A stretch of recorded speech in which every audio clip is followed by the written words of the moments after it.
अस्सलाम वालेकुम। इस वीडियो के अंदर हम लोग डिस्कस करेंगे top 150 CC bikes in Pakistan. इसकी दो कैटेगरीज हैं। इस वीडियो के अंदर हम सिर्फ रेगुलर बाइक को डिस्कस करेंगे और एक दूसरी वीडियो है मेरे चैनल के ऊपर, उसके अंदर हम लोग कुछ प्रीमियम 150 सीसी बाइक्स कैटेगरी को डिस्कस करेंगे। इस वीडियो के अंदर मैंने किसी बाइक को रैंक नहीं किया है, तो सिर्फ ये बात करेंगे कि कौन कौन सी बाइक अवेलेबल है। तो बगैर कोई टाइम वेस्ट किए स्टार्ट करते हैं। जो पहले नंबर पे हमारे पास बाइक आती है वो है अलमशहूर सुजुकी GS 150 और 150 स्पेशल एडिशन। जो स्पेशल एडिशन है वो तो डिसकंटिन्यू हो चुका हुआ है, वो अब नहीं आता। सिर्फ GS 150 अवेलेबल है, और ये 4 स्ट्रोक एयर कूल्ड इसका इंजन है। इसके अंदर सेल्फ स्टार्ट और किक स्टार्ट है। 12 लीटर की इसकी जो है वो फ्यूल कैपेसिटी है, जिसमें 3.5 लीटर जो है वो इसका रिज़र्व होता है। इसका ड्राइव वेट 116 kg है। 5 गियर बाइक है और ये फॉरवर्ड गियर शिफ्टिंग के साथ आती है।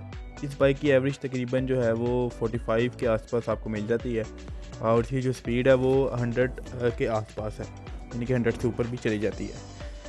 अब अगर इसकी जो बाकी चीज़ों की बात की जाए कंफर्ट के हवाले से, तो इसकी कंफर्ट अच्छी है, इतनी बुरी नहीं है। इसकी लुक्स जो है वो बड़ी पुरानी सी हैं, ओल्ड स्टाइल मॉडल जो हैं होते हैं उनकी तरह की इनकी लुक है। एक पुरानी मॉडल लगता है, कोई नया मॉडल कोई ऐसा लुक नहीं है इसकी ख़ास, बस पुराना सा मॉडल है। सिर्फ इसका इंजन ही काम का है। और इसके जो स्पेयर पार्ट्स हैं वो मिल जाते हैं आपको, लेकिन थोड़े महंगे होते हैं इसके, इतने सस्ते पार्ट्स नहीं हैं इसके। जो पीछे बैठने वाला शख्स है उसको इतनी प्रॉब्लम नहीं होती है, क्योंकि ये एक फ्लैट सरफेस सीट की तरह है, तो इसमें इतना मसला नहीं है। और अगर बाकी चीज़ों की बात की जाए इसकी रीसेल के हवाले से, तो इसकी रीसेल भी इतनी बुरी नहीं है। और अब तो सिर्फ जो है वो 150 अवेलेबल है। और 150 और स्पेशल एडिशन के अंदर फ़र्क यही है कि उसके अंदर जो स्पेशल एडिशन था उसके अंदर डिस्क ब्रेक आती थी और अलॉय रिम्स आते थे। बस अब ये दोनों चीज़ें आपको नहीं मिलेंगी सिंपल मॉडल के अंदर, लेकिन अभी इसका सिर्फ सिंपल मॉडल अवेलेबल है।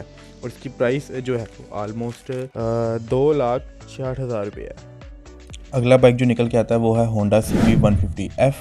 इसका इंजन जो है वो है single cylinder 4 stroke air cooled engine है। इसका भी सेल्फ स्टार्ट और किक स्टार्ट अवेलेबल है। 13 लीटर की फ्यूल टैंक ही है इसकी, और 1.4 लीटर इसके अंदर रिजर्व होता है।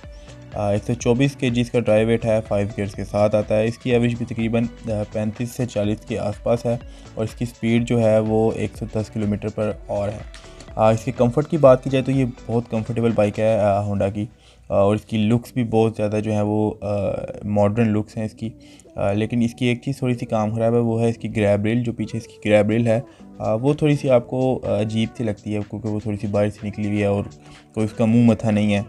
और अगर इसके स्पेयर पार्ट्स की बात की जाए तो स्पेयर पार्ट भी इसके मिल जाते हैं। आम रेगुलर दुकानों पे इतनी आसानी से नहीं मिलते, लेकिन मिल जाते हैं। ये वो चीज़ नहीं है कि आपको ढूंढने पड़ेंगे और वो बड़ी मुश्किल से मिलेंगे, ऐसी बात नहीं है। इसकी रीसेल की बात की जाए तो इतनी बुरी रीसेल नहीं है इसकी, लेकिन थोड़ी सी प्रॉब्लम होती है क्योंकि ये हर बंदे के पास नहीं है। और अगर पीछे बात की जाए पीछे बैठने वाले बंदे के, तो जो मर्द हजर आता है या कोई लड़के वगैरह वो तो बैठ जाते हैं, क्योंकि आपको दोनों तरफ टांगे करके बैठना पड़ता है। लेकिन जो लेडीज़ हैं उनके लिए थोड़ा सा मसला हो सकता है, क्योंकि इसकी सीट थोड़ी ऊंची है, और जो राइडर होता है वो तो बीच में फिट होकर बैठ जाता है। लेकिन जो पीछे बैठने वाला शख्स है वो थोड़ा ऊंचा होकर बैठता है, क्योंकि सीट इसकी थोड़ी सी ऊंची है, तो पीछे बैठने वाले को थोड़ी सी प्रॉब्लम हो सकती है। लेकिन इतनी प्रॉब्लम नहीं है, सिर्फ लेडीज़ के लिए थोड़ा सा मसला है। फैमिली बाइक कह सकते हैं कि थोड़ी सी मुश्किल है, लेकिन एक बंदे के लिए तो बड़ी बेहतरीन बाइक है। इसको आप टूर्स पे भी लेके जा सकते हैं, कोई ऐसा मसला नहीं है। इसकी प्राइस की बात करें तो इसकी प्राइस जो है अब लेटेस्ट निकल के आ रही है, वो 3,53,900 रुपीज़ है। अगला मॉडल जो निकल के आ रहा है वो है सुजुकी का GR 150। जिसकी जो सारी की सारी स्पेसिफिकेशंस हैं वो GS 150 से मिलती जुलती हैं। इसके अंदर जो थोड़ा सा फ़र्क है वो इसके वेट का फ़र्क है। इसका जो थोड़ा सा वेट है वो ज़्यादा है, 133 kg, क्योंकि इसकी फेयरिंग वगैरह भी ज़्यादा है। ये बेसिकली सेम GS 150 जैसी है, क्योंकि जब मार्केट के अंदर बाकी ब्रांड्स की जो 150 सीसी बाइक्स हैं वो आ रही थी, तो सुजुकी ने GS 150 को अपडेट करने के बजाय GR 150 एक नई बाइक इंट्रोड्यूस करवाई थी, नई लुक के साथ, जिसके अंदर कोई पुरानी ऐसी प्रॉब्लम नहीं थी जो GS 150 के अंदर थी। और GR के अंदर उन सारी प्रॉब्लम्स को रिजॉल्व कर दिया और नई लुक के साथ निकाल दिया। इसलिए ये जो है GR की 150 जो है वो इंट्रोड्यूस हुई। इसकी प्राइस भी थोड़ी सी ज़्यादा है। इसकी प्राइस है 3,85,000 रुपीज़। इसकी कंफर्ट की बात की जाए तो ये भी ज़्यादा GS 150 से ज़्यादा कंफर्टेबल है। इसकी रीसेल जो है वो इतनी अच्छी भी नहीं है, इतनी बुरी भी नहीं है। सिर्फ सुजुकी की वजह से थोड़ी सी रीसेल है इसकी, क्योंकि ये इतने लोगों ने बाइक रखी नहीं हुई। इसकी लुक की बात की जाए तो लुक्स बड़ी बेहतरीन है भाई इसकी, और ये बड़ी अच्छी बाइक है। अगली बाइक जो निकल के आती है वो मेरी फेवरेट बाइक है रोड प्रिंस की 150cc। इसका भी सेम इंजन है, 4 stroke single cylinder air cooled engine, और self start plus kick start available है इसके अंदर। इसकी जो फ्यूल टैंक है इसका वो 18 लीटर का फ्यूल टैंक है और 6 लीटर इसके अंदर रिज़र्व है। इसका जो ड्राइव वेट है वो 130 kg है, और ये 5 गियर रिवर्स शिफ्टिंग के साथ आती है।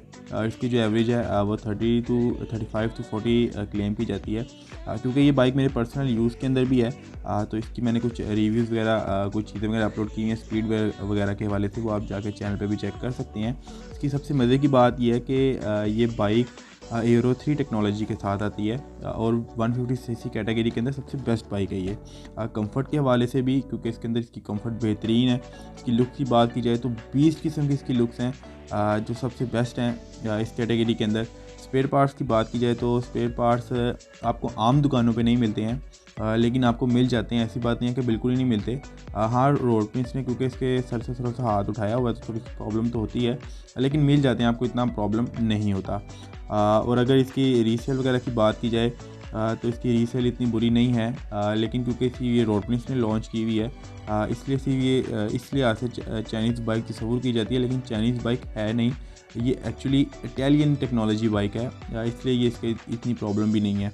बैक पैसेंजर की बात की जाए तो वही बात है कि क्योंकि इसकी जो सीट है वो पीछे से ऊंची है, तो ये फैमिली बाइक को यूज़ करना थोड़ा प्रॉब्लम है, लेकिन राइडर के लिए और पीछे अगर लड़का बैठा हुआ तो कोई मसला नहीं है। अगर इसकी प्राइस की बात की जाए तो इसकी जो लेटेस्ट प्राइस अब निकल के आ रही है, जो अपडेट हो चुकी है, 3,45,000 रुपीज़। अगली बाइक जो निकल के आती है वो है हाई स्पीड इन्फिनिटी 150cc। इसका इंजन भी सेम है, और इसके अंदर जो है वो डबल स्पार्क प्लग यूज़ किया गया है, जिसकी वजह से इसकी जो पिक है वो थोड़ी बेहतर हो गई है। इसके अंदर सेल्फ स्टार्ट अवेलेबल है ओनली, और उसका जो ड्राइव वेट है वो थोड़ा ज़्यादा 160 kg। 15 लीटर का इसका फ्यूल टैंक है, जो इसकी एवरेज है वो 30 to 35 किलोमीटर है, और जो इसकी स्पीड है वो 110 किलोमीटर निकल के आती है। उसका जो गियर शिफ्टिंग है वो 5 गियर रिवर्स गियर शिफ्टिंग के साथ आती है ये। इसकी कंफर्ट की बात की जाए तो इसकी कंफर्ट बेहतरीन है, इतनी बुरी नहीं है, बड़ी बेहतरीन किस्म की कंफर्ट है, क्योंकि इसके अंदर वाइब्रेशंस भी कम है, तो इस वजह से इसकी कंफर्ट जो है वो अच्छी है। इसकी लुक की बात की जाए तो ये एक कैफ़े स्टाइल बनी बनाई कैफ़े स्टाइल लुक के अंदर आती है, और उसकी बड़ी बेहतरीन किस्म की लुक है। इसकी हाइट थोड़ी छोटी है, इतनी ज़्यादा ऊंची बाइक नहीं है। और इसके स्पेयर पार्ट्स की बात की जाए तो इतने अवेलेबल नहीं है इसके स्पेयर पार्ट्स, लेकिन इतने इसके वो शॉर्ट भी नहीं है, इसके स्पेयर पार्ट के मिलने मुश्किल हैं। लेकिन वही बात कि आम दुकानों पे इसके स्पेयर पार्ट्स ऐसे ही जाके आप नहीं कह सकते कि यार इन्फिनिटी 150 के लिए ये चीज़ चाहिए तो आपको मिल जाएगी। थोड़ा सा ऑनलाइन ढूंढना पड़ेगा, या आपको मार्केट के अंदर थोड़ा सर्च करना पड़ेगा, फिर मिल जाते हैं आपको। इसकी रीसेल की बात की जाए तो इतनी बुरी रीसेल नहीं है, लेकिन इतनी अच्छी भी रीसेल नहीं है। इसकी बैक पैसेंजर की बात की जाए तो क्योंकि ये फ्लैट सीट के साथ आती है, कैफ़े रेसर स्टाइल के अंदर है, तो इसके अंदर इतना प्रॉब्लम नहीं है। और अगर इसकी प्राइस की बात की जाए तो इसकी जो लेटेस्ट प्राइस निकल के आ रही है वो है 2,55,000 रुपये। अगली बाइक की बात की जाए तो वो निकल के आती है सुपर पावर की आर्ची 150। इसका इंजन भी सेम है, इसके अंदर सिर्फ सेल्फ स्टार्ट अवेलेबल है। इसकी जो टॉप स्पीड है वो भी 100 किलोमीटर पर क्लेम की जाती है, इससे थोड़ी ज़्यादा भी हो सकती है। और जो इसका फ्यूल टैंक है वो 15 लीटर का फ्यूल टैंक है, इसकी एवरेज 30 to 35 किलोमीटर है। इसका जो सबसे मेन चीज़ है वो इसका मोनोशॉक है, इसके अंदर मोनोशॉक यूज़ किया गया है। उसका जो ड्राइव वेट है वो 150 kg है। इसकी अगर क्वालिटी की बात करें तो इसका पेंट क्वालिटी, इसकी क्लच प्लेट्स ये थोड़ी बड़ी टू बी वेरी ऑनेस्ट थोड़ी घटिया किस्म की हैं, जो बहुत जल्दी ख़राब हो जाती हैं। कंफर्ट की बात करें तो थोड़ी कंफर्टेबल बाइक है, इतनी बुरी नहीं है, लेकिन इतनी अच्छी कंफर्ट भी नहीं है इसकी, क्योंकि बैलेंसर के साथ आती है तो थोड़ी सी कंफर्ट है इसके अंदर। इसकी लुक की बात करें तो लुक्स इसकी अच्छी हैं, इतनी बुरी नहीं है, थोड़ी एग्रेसिव किस्म की लुक्स हैं इसकी। इसके स्पेयर पार्ट की बात की जाए तो स्पेयर पार्ट तो इसके बहुत मुश्किल से मिलते हैं, और रीसेल तो बिल्कुल ही इसकी जो है वो बेकार किस्म की है, क्योंकि इसका ये भी थोड़ी सी ऊंची सी बाइक है और थोड़ी एग्रेसिव लुक के साथ आती है, तो बैक पैसेंजर को थोड़ी सी प्रॉब्लम होती है। लेकिन अगर मेरे लिहाज से बात की जाए तो एवरेज बाइक है, इतनी बुरी नहीं है, लेकिन इतनी अच्छी बाइक नहीं है। अगर इसकी प्राइस की बात करें तो कोई ख़ास लेटेस्ट प्राइस तो मुझे वैसे नहीं मिली, लेकिन जो मुझे पुरानी एक जो प्राइस मिली है वो 2,15,000 रुपये है। तो हो सकता है ये थोड़ी सी चेंज भी हो गई हो, क्योंकि दिन ब दिन तो बाइक की प्राइस जो है वो इंक्रीज़ होती जा रही है, तो ये कंफर्म प्राइस नहीं है। इस लिस्ट में अगली जो बाइक है वो है यूनिक 150cc। इसका भी सेम इंजन है, इसके अंदर भी self start kick start available है। इसका जो ड्राइव वेट है वो 138 kg ड्राइव वेट है और 19 लीटर की फ्यूल टैंक है इसका। और 35 से 40 किलोमीटर इसकी जो है वो फ्यूल एवरेज है। 120 किलोमीटर पर आवर की इसकी स्पीड है। तो इसके अंदर भी कोई ख़ास चीज़ नहीं है, लेकिन इसकी जो अगर कंफर्ट की बात करें तो ये थोड़ी कंफर्टेबल बाइक है। और वही बात कि फैमिली यूज़ के लिए थोड़ी सी प्रॉब्लम है क्योंकि इसकी सीट थोड़ी सी ऊपर है। और इसकी लुक की बात की जाए तो ये बड़ी जो है ना बल्कि किस्म की लुक है इसकी। देखने में बड़ी मज़े की बाइक है ये, कोई हैवी बाइक लगती है। लेकिन इसके स्पेयर पार्ट्स की जो अवेलेबिलिटी है वो बिल्कुल फ़ारग है। और रीसेल भी इसकी बिल्कुल जो है वो ख़राब है, कोई इसकी ख़ास रीसेल नहीं है। और अगर वैसे बात की जाए तो ये देखने में अच्छी बाइक है, लेकिन ये बाइक जो है ना यतीम बाइक है, क्योंकि इसका अब कोई सर पैर नहीं है, कोई नया मॉडल नहीं है और ना मुझे इसकी कोई प्राइस अपडेटेड मिली है। जो अगली बाइक इस कैटेगरी के अंदर निकल के आती है वो है यूनाइटेड 150cc। सेम इंजन है इसके अंदर भी और सेम स्पेसिफिकेशन के साथ आता है, kick start plus self start.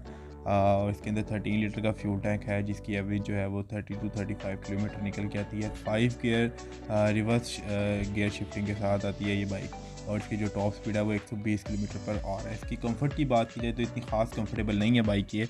और इसकी लुक्स की बात की जाए तो लुक्स भी इसकी ठीक ठाक है, एवरेज किस्म की लुक्स हैं।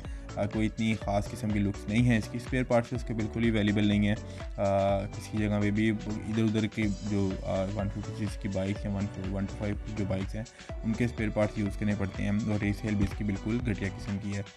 और जो अगर बैक पैसेंजर की बात की जाए तो क्योंकि इसकी जो सीट है वो YBR जैसी है, तो आप इसको एज ए फैमिली यूज़ कर सकते हैं, फैमिली बाइक, इसमें कोई प्रॉब्लम नहीं है। लेकिन अगर वैसे बात की जाए तो ये इतनी ख़ास बाइक नहीं है और इसकी कोई ख़ास अपडेटेड प्राइस भी मुझे नहीं मिली है, क्योंकि ये model I think so discontinue हो चुका हुआ है। लेकिन सेकंड हैंड आपको मिल जाता है अगर आपकी थोड़ी सी रेंज कम है, लेकिन प्राइस इसकी मुझे नहीं मिली है, तो आप चेक कर सकते हैं जो भी इसकी सेकंड हैंड में प्राइस चल रही है।